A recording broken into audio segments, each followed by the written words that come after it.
Good day, everybody. This is Yin Yang in California. Finally here today at a little after 6 a.m. PST, Pacific Standard Time. I am in California and I am broadcasting to you morsels of a thought every day, every weekend, every holiday, every day. 1796 because I have a an agenda.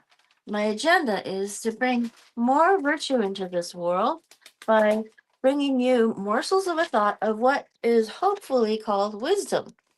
Wisdom is knowing the right thing to do. Doing it is actually virtue. I have the flag up here because today is the last day of that blackout that we were trying to do.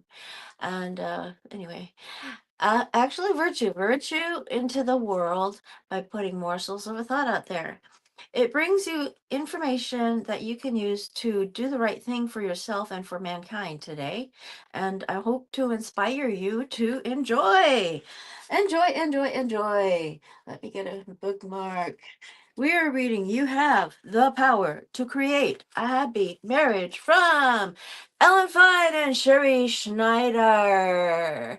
They are the mavens of dating that changed the world of dating because we all discovered by following the rules that men love to chase women. They don't marry the ones that chase them. They marry the ones that they chose, they picked, they pursued.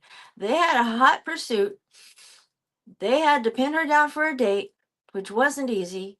And then they had to go out with her, and she was very easy to be with. So that's what we're doing now here. Okay. I'm taking the wisdom from other people and bringing them to you. And when you are able to use that wisdom, you actually create virtue. Okay? All right. Daily rules. Day 309, the power of taking the high ground. You might think that the rules for marriage are one sided. You're the one being easy to be with, you're letting him win, and you're not complaining or saying the D word. Ooh. So this is the rules for marriage here. I should have put it there, but okay. Anyway. All right. Why are you supposed to try acting like a saint? What's in it for you? A lot. You get security, a devotion, cards and flowers for no occasion, a guy who opens doors and holds up the umbrella in the rain, and a husband who wants to grow old with you. We know women whose husbands forget Valentine's Day or their wedding anniversary. These women are probably not doing the rules for marriage. Oops. I really do need to change that position so that you can see the rules for marriage. But okay, there we go. That's better. What's that? Okay. Anyway, let's see.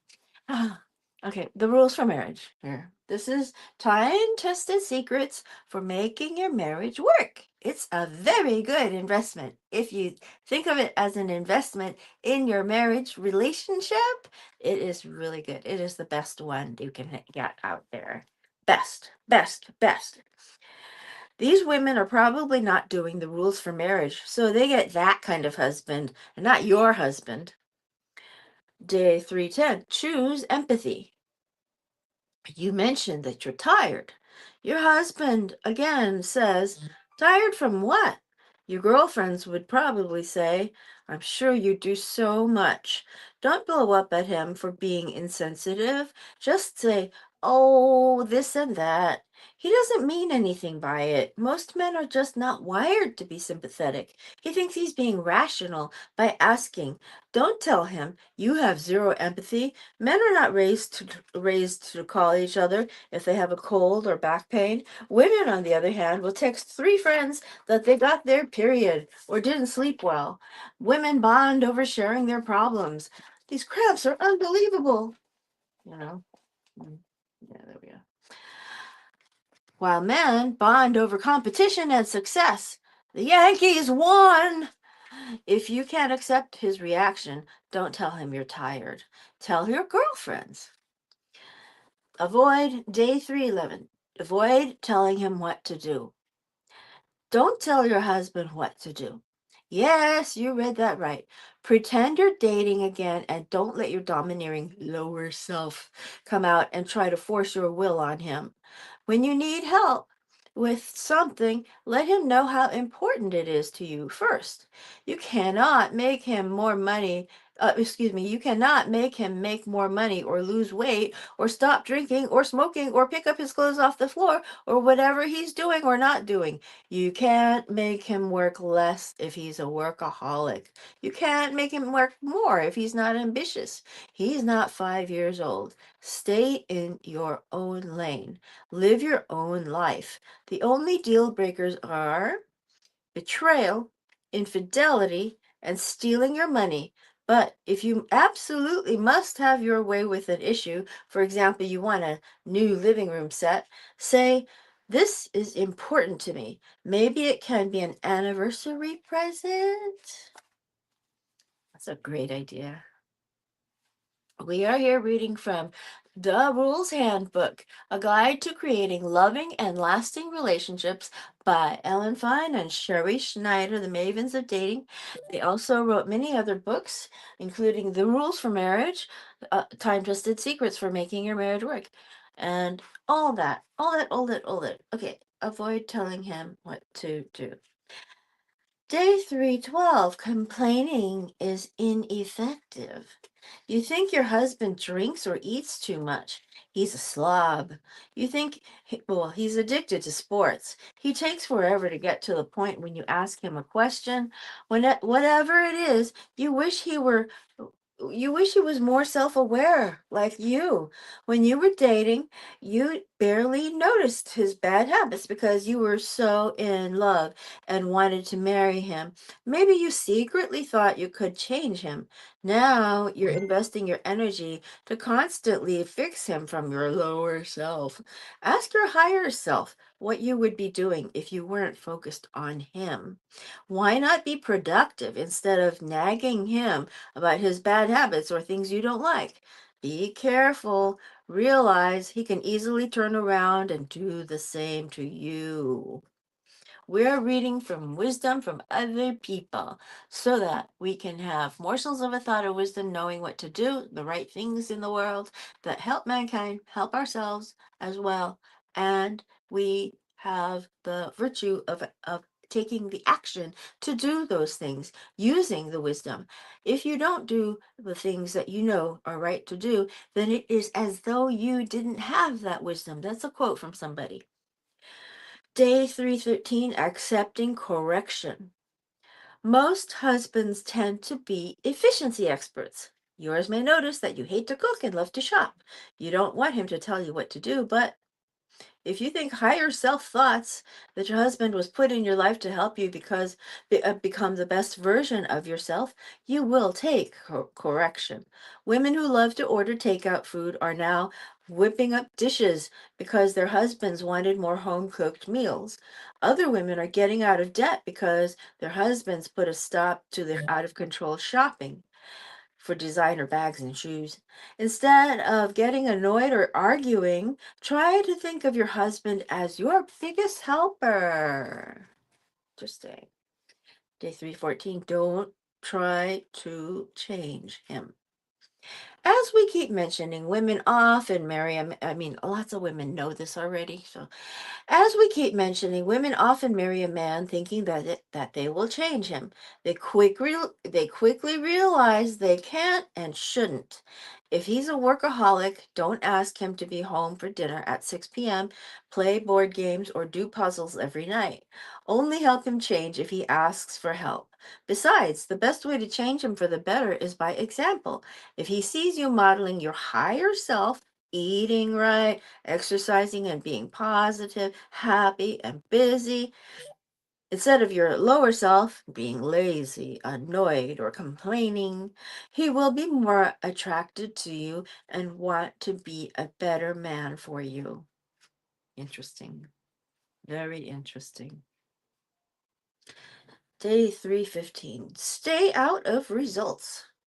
Don't follow up to see if your husband or anyone in your life is using your advice. As curious as you may be, they should contact you, much like a guy has to call to ask you out for the next date.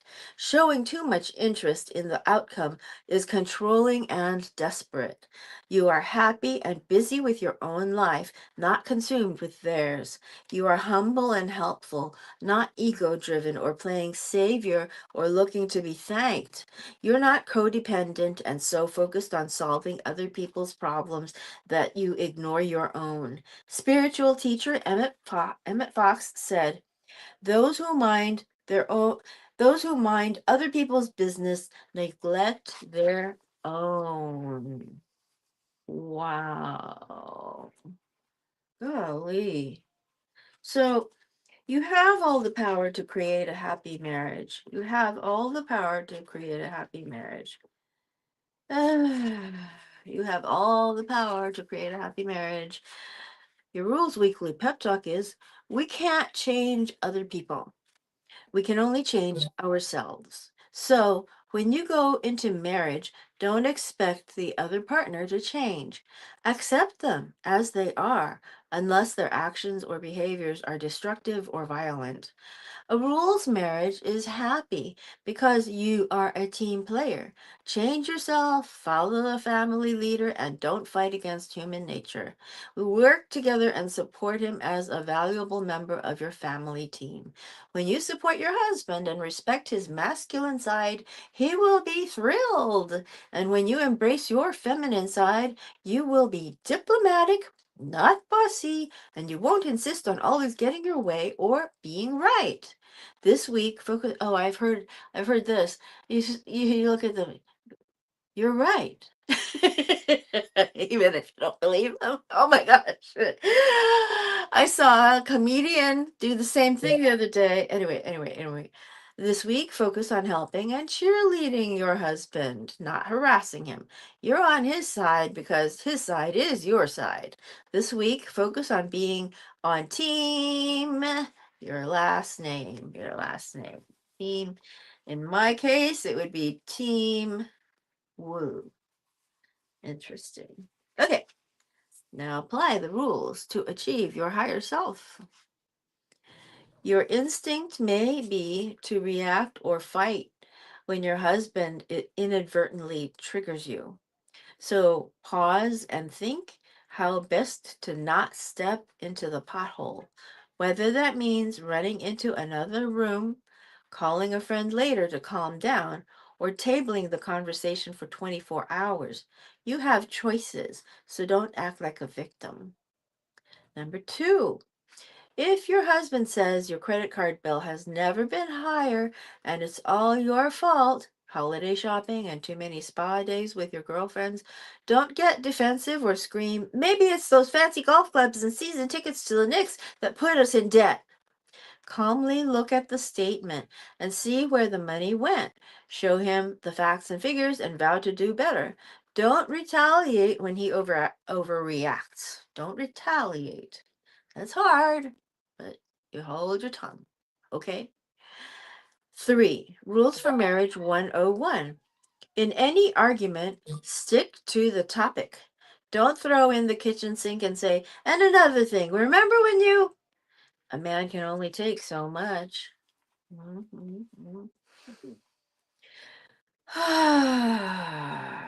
want to read that, but I want to read this too. Okay. Okay. Mhm. Uh, oh, I've already read that. Dun dun dun dun dun. Okay. Here we are. Navigating your relationships.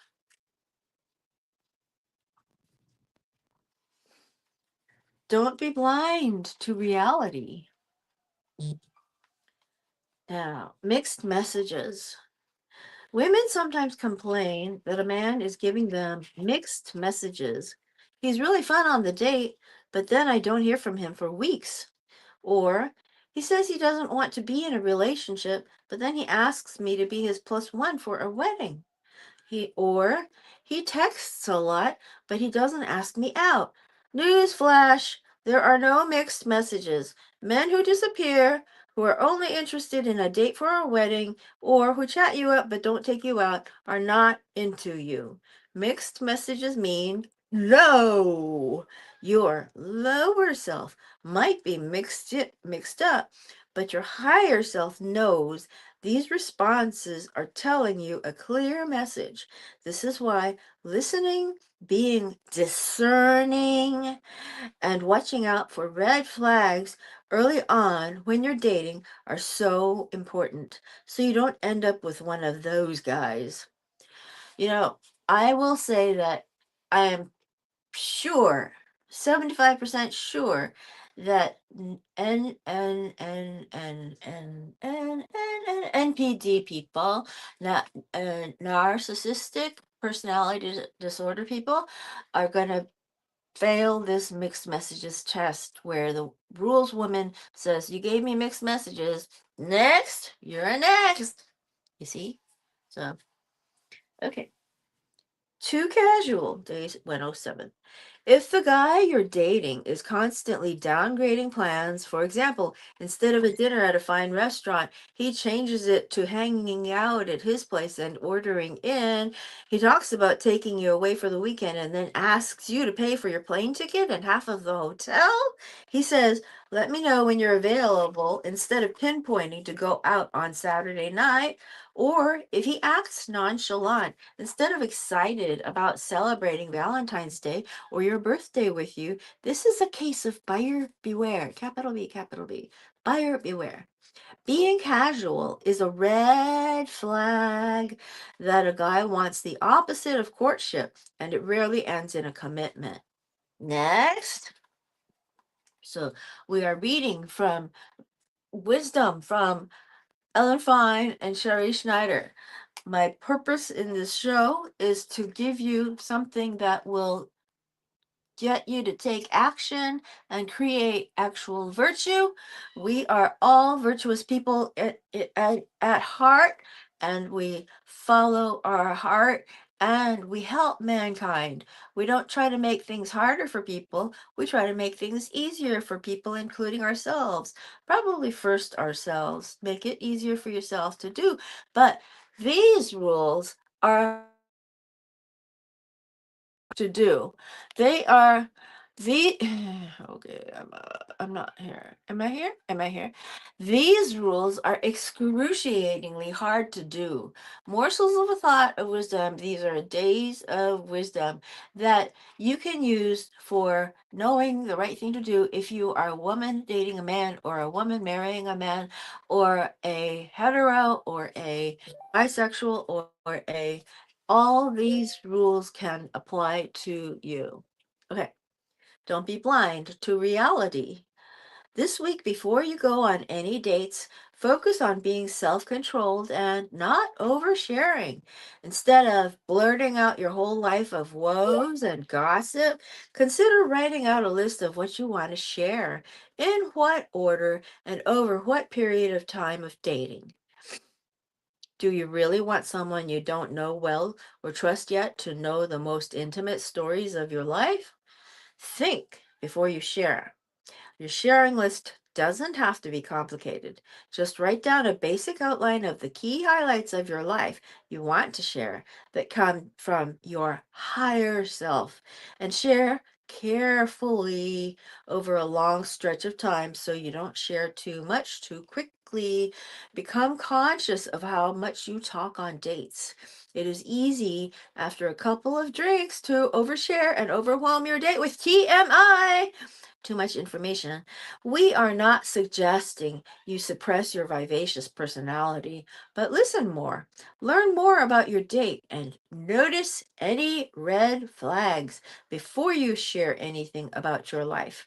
It is a key rule to be a good listener and observer so you can stay rational and weed out buyer beware, capital B, capital B, men, such as alcoholics, womanizers, cheapskates, narcissists, and complainers. See that? See that? See that? This week, focus on what, how much, and when to share. listening more so you can be more discerning about who your date is, and putting your radar up. Wow.